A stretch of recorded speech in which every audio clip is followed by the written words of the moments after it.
రేవంత్ రెడ్డి గారు ఈ కాంగ్రెస్ ప్రభుత్వం ఏ విధంగా ఈ తెలంగాణ రాష్ట్రంలో రైతాంగాన్ని ఇబ్బంది పెడుతుర్రో స్వయంగా ఈ తెలంగాణ రాష్ట్రంలో ఉన్న ప్రతి రైతు గమనిస్తూ ఉన్నాడు. ఇలా ఏ విధంగా ఇబ్బంది పెడతా ఉన్నారో చూస్తూ ఉన్నారు. ఇలా నేను ఒకటే అడుగుతా ఉన్నాను రేవంత్ రెడ్డి గారిని, నిన్న మీరు న్యూస్లో చూసుంటారు, ఓ చిన్న పిల్లగాడు ట్యాంకర్లతోని మా పొలం ఎండిపోతూ ఉంది, మేము నీళ్లు కొడతా ఉన్నాము, చూడండి మేము కాంగ్రెస్ పార్టీకి ఓటేయమని చెప్పి నా తల్లిదండ్రులకి నేనే చెప్పిన. ఎందుకంటే మా తాతకి 2000 నుంచి 4000 రూపాయల పెన్షన్ ఇస్తామన్నాడు. కానీ ఆ 4000 రూపాయల పెన్షన్ రాలే, కానీ నా 4 ఎకరాల పొలం మాత్రం ఇవాళ ఎండిపోతూ ఉంది అని చెప్పి ఆ చిన్న పిల్లగాడు చెప్తా ఉన్నాడు. చాలా బాధ అనిపిస్తూ ఉంది. ఇలా తెలంగాణ రాష్ట్రంలో రైతాంగం ఎంత ఇబ్బంది పడుతూ ఉన్నారో మీ అందరు కూడా చూస్తూ ఉన్నారు. ఇలా ఎందుకు నీళ్ళు ఇస్తలేరు? ఇలా పంట పొలాలు ఎండిపోతూ ఉన్నాయి, మక్క పరేడ్లు ఎండిపోతూ ఉన్నాయి, పత్తి చేన్లు ఎండిపోతూ ఉన్నాయి. ఇవన్నీ కూడా ఎండిపోతూ ఉంటే వీళ్ళ జలసాలు చేసుకుంటూ వీళ్ళు తిరుగుతూ ఉన్నారు.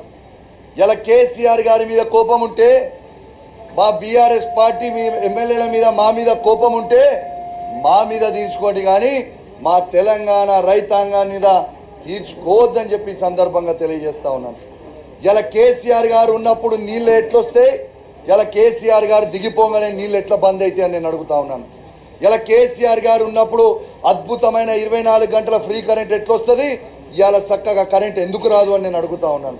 కేసీఆర్ గారు ఉన్నప్పుడు రైతు బంధు టైంకి ఎట్టబడుతుంది, ఇవాళ రైతు బంధు టైంకి ఎట్టబడదని నేను అడుగుతా ఉన్నాను. ఇలా దురదృష్టవశాత్తు ఎవరైనా రైతు చనిపోతే తెలంగాణలో ఆ రైతుకి కేసీఆర్ గారు ఉన్నప్పుడు దినవారం తిరగకంటే ముందే రైతు బీమా ఇచ్చి 5 లక్షలు ఇచ్చి ఆ కుటుంబానికి ఆదుకుంది కేసీఆర్ గారు.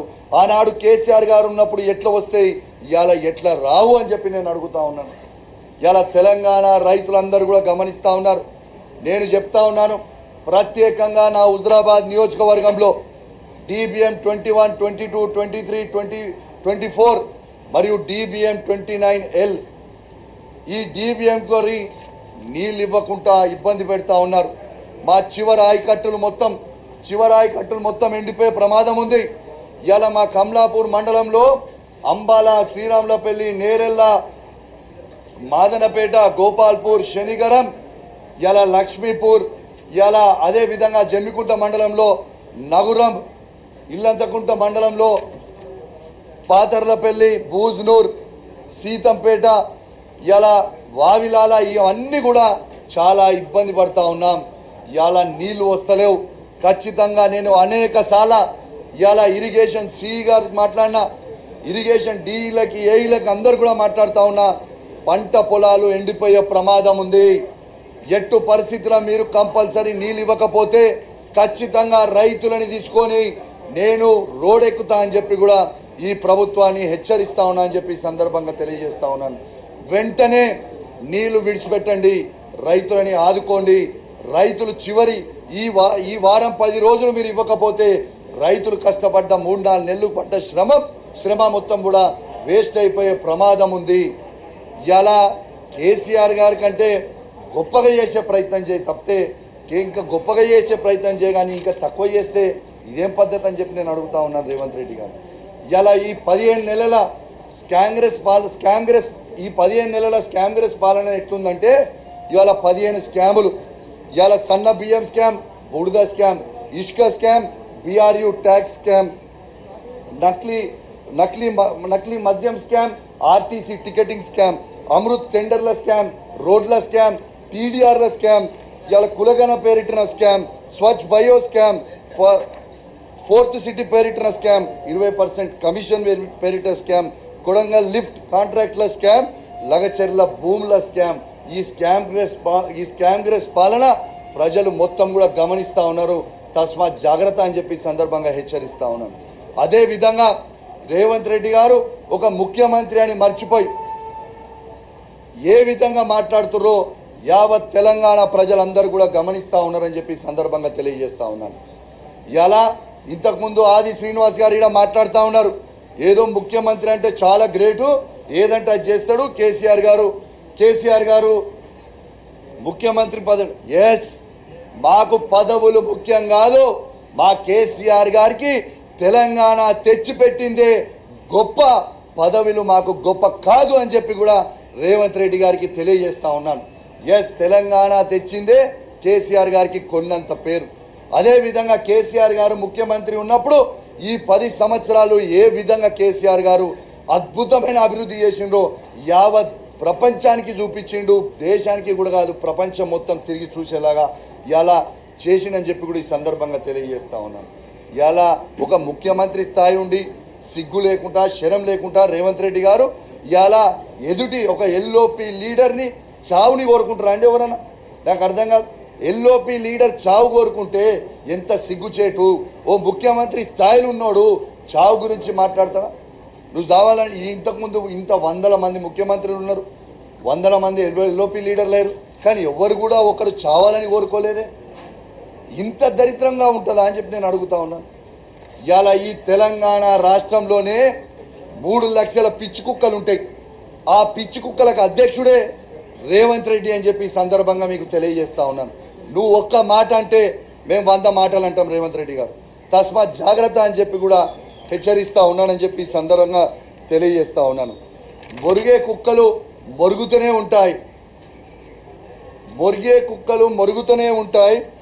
కొండను చూసి కుక్కలు మొరుగుతే కొండకు చేట. నేను అడుగుతా ఉన్నాను, రేవంత్ రెడ్డి గారు ఒక్కటి, మీరు ఈ తెలంగాణ రాష్ట్రానికి ముఖ్యమంత్రి అనేది మర్చిపోకూడదు. ఇలా తెలంగాణ ప్రజలందరూ కూడా నువ్వు కేసీఆర్ గారు చావాలని నువ్వు కోరుకుంటున్నావు కావచ్చు, కానీ కేసీఆర్ గారు సచ్చే టైప్ కాదు బాబు, గుర్తుపెట్టుకో. కేసీఆర్ గారు చావు నోట్ల తలబెట్టి తెలంగాణ తెచ్చిన వీరుడు కేసీఆర్ అని చెప్పక తప్పదని చెప్పి ఈ సందర్భంగా తెలియజేస్తాం. తెలంగాణ ప్రజలారా ఒక్కసారి ఆలోచన చేయండి. ఇదే కేసీఆర్ గారు లేకపోయి ఉంటే మన తెలంగాణ వచ్చేదా?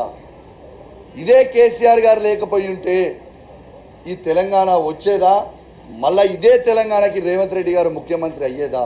నీకు కూడా రాజకీయ భిక్ష పెట్టింది కేసీఆర్ అనేది విషయం నువ్వు మర్చిపోకు రేవంత్ రెడ్డి అని చెప్పి చెప్తా ఉన్నా. ఇలా ప్రజలు ఏ విధంగా ఉన్నారంటే, నువ్వు ఇచ్చిన 6 గ్యారంటీలు హామీలుతో ఏ విధంగా అయితే నువ్వు ప్రజలకు ఇచ్చినావు, ప్రజలని నమ్మించినావో, నిన్ను నమ్మి ప్రజలు ఓటేసినందుకు ఇలా ప్రజలు పెడుతున్న శాపనార్థులకు కుక్క సాగు చచ్చేది రేవంత్ రెడ్డి అని చెప్పి సందర్భంగా తెలియజేస్తా ఉన్నాను. గ్యారంటీగా చెప్తా ఉన్నాను, ఇది ప్రజలు, తెలంగాణ ప్రజలు పెట్టే శాపాలకి కుక్క సాగు చచ్చేది రేవంత్ రెడ్డి అని చెప్పి చెప్పక తప్పదని చెప్పి సందర్భంగా తెలియజేస్తా ఉన్నాను. అదేవిధంగా నిన్న ఒక జర్నలిస్టు పాపం రైతు బంధు రాలేదు అని ఆవేదనతోని, రైతు రుణమాఫీ కాలేదని ఆవేదనతోని, రైతు నీళ్లు వస్తలేవు నా పంట ఎండిపోతుందని ఆవేదనతోని ఒక రైతు ఒక జర్నలిస్ట్కి ఇంటర్వ్యూ ఇస్తే నువ్వు ఇంటర్వ్యూ తీసుకుంటావా అని ఆ జర్నలిస్ట్ని తీసుకుపోయి కేసులు పెట్టి, అక్రమ కేసులు పెట్టి, నాన్ బెయిలబుల్ కేసులు పెట్టి, ఇబ్బంది పెట్టి ఆ జర్నలిస్ట్ని తీసుకుపోయి జైల్లో పెట్టడం ఎంతవరకు కరెక్ట్ అని నేను అడుగుతాను. జర్నలిస్ట్ మిత్రులారా, మీ అందరు కూడా ఆలోచన చేయరు. మీరు ఎవరిని ఇంటర్వ్యూ చేసినా, మీరు ఏం చూపించినా మిమ్మల్ని జైల్లో పెడతా అంటున్నాడు. ఇది డెమోక్రసీ అని చెప్పి నేను అడుగుతా ఉన్నాను. ఎస్, సిగ్గు లేకుండా జర్నలిస్ట్ని ఎందుకు అంటున్నావు అని నేను అడుగుతా ఉన్నాను. రేవంత్ రెడ్డి గారు, నువ్వు చక్కగా పాలన చేస్తే ఆ రైతు నిన్ను తిట్టాడు కదా. ఇదే నీళ్ళు ఇచ్చుంటే ఆయన తిట్టేటోడు కాదు కదా. ఇదే రైతు బంధు నువ్వు ఇచ్చుంటే ఆయన తిట్టేటోడు కాదు కదా. ఇదే రుణమాఫీ 100% నువ్వు చేస్తా అన్నావు, చేసుంటే తిట్టేటోడు కాదు కదా. ఇదే నీళ్లు ఇచ్చుంటే పొలాలు ఎండిపోకపోయి ఉంటే నేను తిట్టేటోడు కాదు కదా. జైల్లో పెట్టాల్సింది జర్నలిస్ట్ని కాదు, జైల్లో పెట్టాల్సింది ఈ నోటు దొంగ అయినా రేవంత్ రెడ్డిని జైల్లో పెట్టాలి తప్పితే పాపము ఆ పేద జర్నలిస్ట్ని కాదు అని చెప్పి కూడా ఈ సందర్భంగా తెలియజేస్తూ